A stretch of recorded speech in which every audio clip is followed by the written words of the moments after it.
Hello అండి, welcome to Shivani Mrugakshi channel. అందరూ అమ్మవారి ఆశీర్వాదంతో చల్లగా ఉన్నారు, ఆయురారోగ్యాలతో ఆనందంగా ఉన్నారని మనస్ఫూర్తిగా కోరుతూ ఇవాళ ఒక చక్కని విషయం చెప్పడానికి వచ్చాను.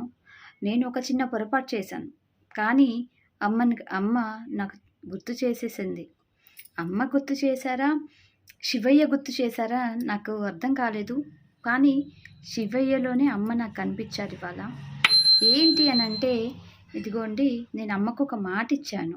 ఆ మాట ఇచ్చి కూడా నేను నెల అవుతుంది. చిన్న మా మరదలు రావడానికి టైం పడుతుంది అని చెప్పేసి అమ్మకు ఒక మాట ఇచ్చాను. తను వచ్చాక నేను ఆ మాట నెరవేరుస్తానమ్మా అని చెప్పాను అమ్మకి.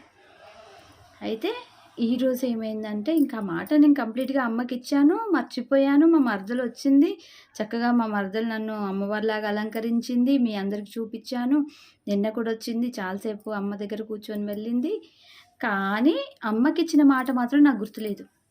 ఈరోజు ఇంట్లో 7 శనివారాల వ్రతము 9వ వారం అనమాట. మామూలుగా 8వ వారమే అది లెక్క ప్రకారం. అది వ్రతం చేసుకొని చిట్టి తల్లిని స్కూల్లో పంపించేసి నేను గుడికి వచ్చాను.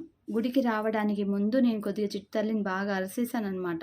ఈ మధ్య ఫోన్ ఎక్కువగా పట్టుకుంటున్నావు, నాకు కోపం వస్తుందని బాగా తిట్టేసి లలిత స్వరూపం కదా, చిట్టి తల్లిని తిట్టేశానని చెప్పి బాధ అనిపించి తను స్కూలుకు పంపించేసి రాజరాజేశ్వరి అమ్మ దగ్గరికి వెళ్ళేసి అమ్మకి చెప్పాను, అమ్మ పాపను అరిసేసాను, ఇవాళ నాకు పెద్దగా అయిపోతుంది కదా, ఎక్కడ అల్లరిగా మారిపోతుందేమో, మళ్ళీ మీ స్వరూపంగా చూసుకుంటున్నాను, కరెక్ట్గా ఉండాలి కదా పాప అని చెప్పేసి అమ్మకి చెప్పిన తర్వాత అమ్మ దర్శనం అయిపోయిన తర్వాత శివయ్య దగ్గరకు వచ్చాను. శివయ్యకి అభిషేకం ఉంది ఇవాళ. ఇద్దరమే కూర్చున్నాము అమ్మ దగ్గర, శివయ్య దగ్గర. అభిషేకం ఉందమ్మా కూర్చోండి అని చెప్పేసి అయ్యగారు అన్నారు. సరే అని కూర్చున్నాను. చక్కగా శివయ్యకి గంగాజలం అభిషేకం పోస్తున్నారండి. పోస్తుంటే శివయ్య 3 కళ్ళు తెరిచి చూసినట్టుగా అనిపించింది. నేను ఏమన్నా భ్రమపడ్డానా అని చెప్పేసి కాసేపు ఆగాను.